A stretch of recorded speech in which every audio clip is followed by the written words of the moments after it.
Si që edhe kemi përmendur, ky do të jetë viti i stresit. Pas vështirësive me policin, duket se reperi ka rënë në qetësi dhe i është përkushtuar muzikës.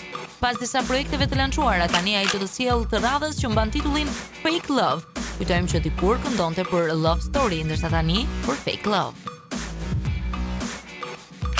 Duket se Besi e ka vënë syrin Hollywoodit. E themi këtë pasi aktori portokallis po vihet së fundmi në qendër të mediave Ros për pjesëmarrjen e tij në një film. Dhe ja ku na sjell edhe një foto në shoqërinë e aktorit të njohur Armand Hassan dhe Gjensiles. Bravo Besi.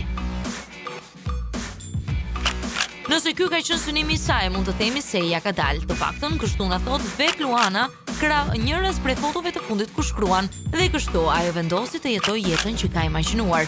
Luana sapo vërtetoi atë shprehjen, asgjë nuk është e pamundur.